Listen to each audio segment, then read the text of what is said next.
ধন্যবাদ বিমানদা। এটি হচ্ছে গণতন্ত্র। বিমানদা সবাইকে জিজ্ঞেস করে নিলেন। আমরা এই গণতন্ত্রটা থাক, আমাদের দেশে আরো শক্তিশালী হোক, সেটাই চাই। এই ভারতীয় উপমহাদেশেও, সে বাংলাদেশে হোক, পাকিস্তানে হোক, আরো দূরে গিয়ে আফগানিস্তানে হোক, নেপালে হোক বা শ্রীলঙ্কায় হোক, ভুটানে হোক, আমরা চাই গণতন্ত্র থাক। গণতন্ত্র মানে মানুষের অধিকার। দ্বিতীয়ত, এই কলকাতা, এই পশ্চিমবঙ্গ বরাবর আমরা শান্তির পক্ষে, যুদ্ধের বিরুদ্ধে, সাম্রাজ্যবাদের বিরুদ্ধে, সন্ত্রাসবাদের বিরুদ্ধে, সাম্প্রদায়িকতার বিরুদ্ধে।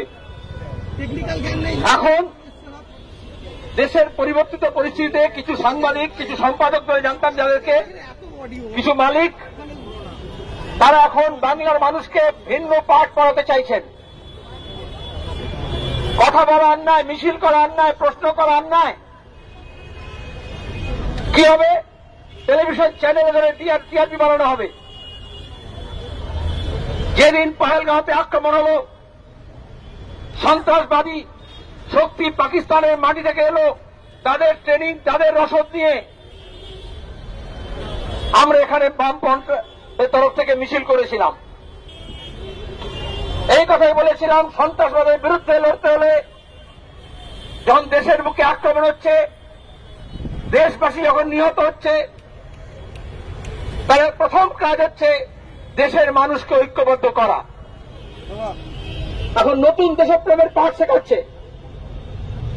দেশপ্রেম মানে দেশের মানুষ, তার প্রতি ভালোবাসা, এবং সেটা জাত পাত, ধর্ম, বর্ণ, ভাষা, প্রদেশ নির্বিশেষে। এখন তো প্রধানমন্ত্রী বলছেন ঐক্যবদ্ধ করে লড়তে হবে। একটা সময় এমন শব্দ হল যে ঐক্যটাই হচ্ছে খুব ঘৃণার শব্দ। ঐক্য বিরোধী শক্তি মাথাচাড়া দিয়ে উঠেছে। সাম্রাজ্যবাদ হোক, সন্ত্রাসবাদ হোক, সাম্প্রদায়িকতা শক্তি হোক, প্রতিবেশী দেশ হোক, তারা এই অনৈক্যের সুযোগ নেয়। আমাদের দেশের বিদেশ সচিব বললেন, পহেলগাঁও ঘটনার উদ্দেশ্য ছিল পাক মদতপুষ্ট সন্ত্রাসবাদী ওখানে খুন করার পরে যাতে গোটা দেশব্যাপী সাম্প্রদায়িক হানাহানি শুরু হয়। তাহলে ওদের উদ্দেশ্য ছিল হানাহানি করা। তাহলে আমাদের রাজ্যে হোক, আমাদের দেশে হোক, নকল দেশের প্রেমের ঝান্ডা ধরে হোক, ধর্মীয় উন্মাদনা তৈরি করে হোক, হিন্দুত্বের পরিচয় দিয়ে হোক, যারা মানুষকে ভাগ করতে চাইল, তারা কাদের এজেন্ডা নিয়ে যাচ্ছে? আমাদের এজেন্ডা এক। দেশের শক্তি হচ্ছে দেশের মানুষ, জাত পাত, ধর্ম, বর্ণ, লিঙ্গ, প্রদেশ নির্বিশেষে তাদের এক কাট্টা হতে হবে। ওই শত্রু আক্রমণ হোক আর দেশের ভেতরে শত্রু হোক, তার বিরুদ্ধে লড়ার এছাড়া অন্য বিকল্প নেই।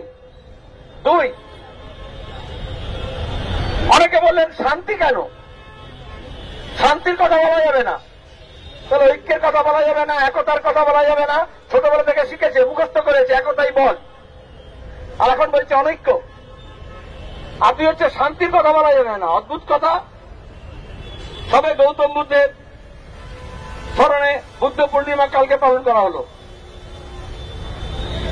গোটা বিশ্বকে, পৃথিবীর কাছে ভারতীয় সভ্যতা শান্তির কথা বলেছে, আর সেটা আমাদের শক্তি। তাহলে সন্ত্রাসবাদ শান্তি বিঘ্নিত করতে চাইছিল। আর এখানে যারা বলছে শান্তির কথা বলা যাবে না, অশান্তির কথা বলা যাবে, পহেলগাঁওতে শান্তিকে ভঙ্গ করার জন্যই তো সন্ত্রাসবাদী হামলা হলো। তাহলে যারা বলছে শান্তি বলবেন না, যা তো সন্ত্রাসবাদীর দোষর, আমরা দেখিতে চাইছি না। আর শান্তি কেন? কারণ যে খেটে খাওয়া মানুষ, যে রুটি রুজির জন্য প্রতিদিন লড়াই করছে, দিন আনি দিন খায়, দিন মজুর, ক্ষেত মজুর, কৃষক, বেকার যুবক, তার কারুর কোনো দাবি, কোনো সমস্যা, কোনো বিষয় উত্থাপিত হয় না যদি অশান্তি গ্রাস করে। সে ভ্রাতৃঘাতী দাঙ্গা হোক, আর যুদ্ধ হোক, আর সন্ত্রাসবাদ হোক। আর এখন কথা বলতে ভুলে যাচ্ছে, আজকে যে সন্ত্রাসবাদ আমাদের উপরে হামলা করলো, দেশে বারবার হামলা করছে, সেই সন্ত্রাসবাদ রোখার কথা বলেই তো মোদী সরকারে এসেছিলেন। তাহলে সন্ত্রাসবাদ রোখার দায়িত্ব হচ্ছে দেশের সরকারের, টেলিভিশন চ্যানেলের না। টেলিভিশন চ্যানেলের তো টিআরপি দরকার।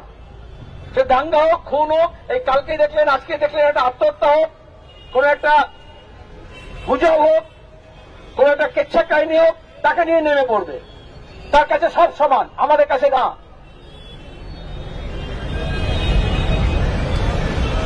সবচেয়ে অপমান হচ্ছে দেশের মহিলাদের উপর হয়েছে।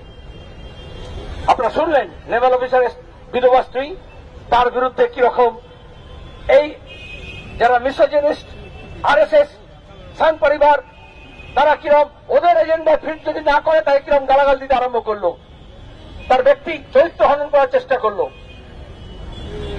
তার মানে কি বলতে চাইছিল মিডিয়া, যে আরএসএস এর এজেন্ডার কথা বলো, অন্য কথা বলা যাবে না। যে মিডিয়ার মালিক সেই আম্বানি চলে গেল অপারেশন সিন্দুরের পেটেন্ট নিতে, ব্যবসা করবে বলে। এটাই তো আমরা বলেছি, বামপন্থীরা প্রথম থেকে বলে এটার পেছনে ব্যবসা দেখছে। আর যুদ্ধ ব্যবসায়ীরা তাদের শেয়ার মার্কেট কতটা বাজার চাঙ্গা হচ্ছে। আজকের বাংলা খবরের কাগজে, ইংরেজি খবরের কাগজে দেখবেন লেখা আছে শেয়ার বাজার আবার চাঙ্গা হচ্ছে। আর ট্রাম্প কি বললেন, আমি ভারতকে পাকিস্তানকে বললাম ট্রেড আমি ট্রেড দেবো, যদি যুদ্ধ বন্ধ করো তাহলে বাণিজ্য বাড়াবো, আর যদি যুদ্ধ বন্ধ না করো তাহলে বাণিজ্য বন্ধ করে দেবো। তাহলে যারা এখন এমন লড়কে লেগে পাকিস্তান করছিল, প্রায় ইসলামাবাদ করাচি সব দখল করে নিয়েছিল, আবার কিছু মালিক তারা এখন বাংলার মানুষকে ভিন্ন পাঠ পড়াতে চাইছেন। কথা বলা অন্যায়, মিছিল করা অন্যায়, প্রশ্ন করা অন্যায়। কি হবে? টেলিভিশন চ্যানেল করে টিআরপি বানানো হবে। যেদিন পহেলগাঁওতে আক্রমণ হল, সন্ত্রাসবাদী শক্তি পাকিস্তানের মাটি থেকে এলো, তাদের ট্রেনিং, তাদের রসদ নিয়ে আমরা এখানে বামপন্থীদের তরফ থেকে মিছিল করেছিলাম। এই কথাই বলেছিলাম, সন্ত্রাসবাদের বিরুদ্ধে লড়তে হলে যখন দেশের বুকে আক্রমণ হচ্ছে, দেশবাসী যখন নিহত হচ্ছে, তার প্রথম কাজ হচ্ছে দেশের মানুষকে ঐক্যবদ্ধ করা। এখন নতুন দেশপ্রেমের পাঠ শেখাচ্ছে। দেশপ্রেম মানে দেশের মানুষ, তার প্রতি ভালোবাসা,